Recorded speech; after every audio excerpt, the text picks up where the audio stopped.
Hey everyone, Harris Rubenstein here for NBA Weekly. With the 2018 NBA Draft coming up fast, we're going to break down some of the top prospects in this year's class. The first guy that we're going to shine our spotlight on is Luka Doncic, the shooting guard out of Real Madrid, whose dominance at 19 years old has made him one of the most controversial prospects in this year's class. So without further ado, let's get right into his draft profile. Luka Doncic is a 19-year-old Slovenian phenom coming out of Real Madrid in the EuroLeague. As of right now, he stands at 6'8", 225 pounds, which at the spry age of 19 years old is already very impressive. Now, what else is impressive is his overall dominance of the EuroLeague at that young age. 15.2 points per game, 5.2 rebounds, and 4.5 assists may not pop off the page for you until you realize that he won both the EuroLeague MVP and the EuroLeague Final Four MVP, making him the youngest player to ever do both, let alone to do one of them. Now, with all that being said, I believe that Manu Ginobili is a very good player comp for him in terms of his overall offensive skills and what he can do on the defensive side of the ball. So let's get into a couple of those strengths before we break down exactly what we might see from him in the NBA. So his overall strengths, he is an unbelievable passer, and his court vision is even better. This guy is like Ricky Rubio combined with Kevin Love.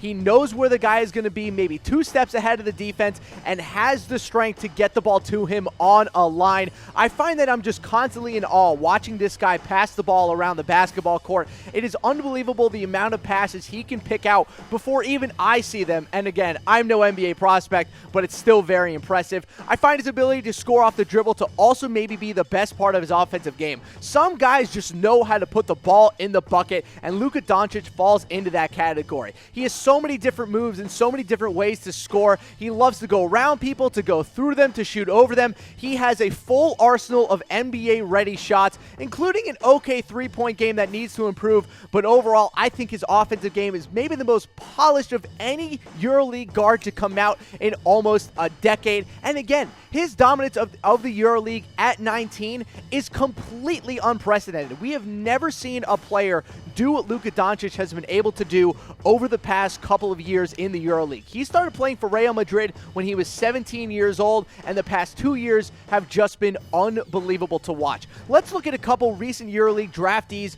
with their player efficiency ratings so you can kind of see where Doncic stands compared to other EuroLeague players. Now, you see him there at the top at 20.1 PER, again, player efficiency rating, which is kind of like WAR, but for basketball. It judges both your offensive and defensive outputs. So Dragon Bender, who's one of the top picks for the Suns a couple years ago, 6.03 player efficiency rating, not great. Giorgio Papagiannis, 8.62 player efficiency rating, again, not great. Ended up being one of the bigger busts in recent NBA memory. Mario Hezonja is a good player, 15.86 PER, but again, when he came out, he was about 21 years old. And then you had Dario Saric, who has the best PER on this list, but he was nowhere near the age of Luka Doncic. He was already into his early 20s when he came out of the draft. So again, what Luka Doncic has been able to do at such a young age is completely unprecedented, so it's kind of tough to tell whether it's a fluke, whether it's him just being really good, whether the EuroLeague maybe is just too easy for him, or everything combined into one.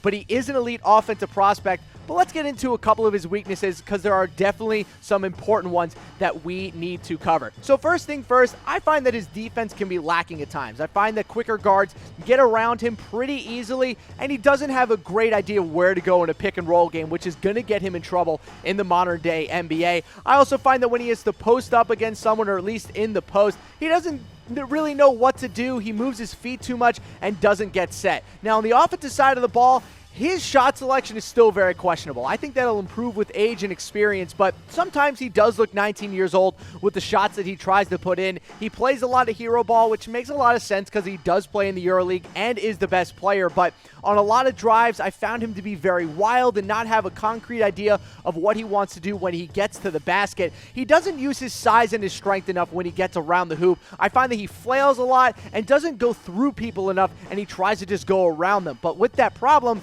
he doesn't have enough lateral quickness to do so. Also, his three-point game needs to improve. He only shot 31% from behind the arc this past season, and in the modern day NBA, you gotta be able to shoot threes. So I think that'll definitely be something, whatever team drafts him, has to work on. Now, our first note that you see there, he isn't a great athlete. I think that's one of the biggest reasons why he has so many problems, or at least has so many problems on the offensive and defensive side of the ball. He struggles when guarding quicker players because he doesn't have that lateral quickness that comes with being a better athlete. I think if he was that elite athlete that we would want, he would be a little bit better around the hoop.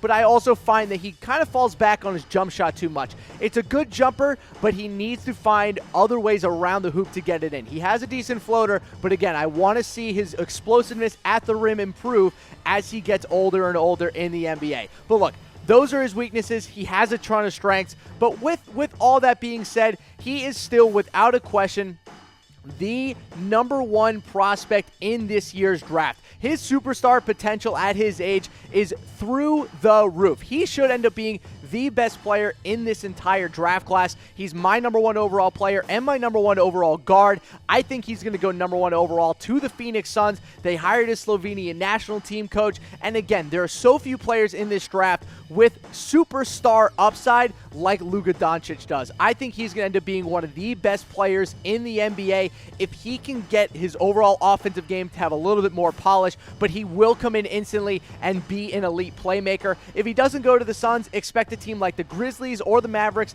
to make a run at him. We already know he won't be drafted at 2 or 3 to the Hawks or the Kings based off various draft reports, but if he does fall to 4 or even to 6 to the Mavericks, they are getting, without a question, the top steal in the NBA draft. But that's going to do it for me. We'll see you back here in a second. That's going to do it for me today. Remember to subscribe to the Chat Sports YouTube page so you can get an alert whenever we have more NBA draft content for you. You can also follow me on Twitter at SportsTeam for all your NBA draft news and updates. But for now, we'll see ya.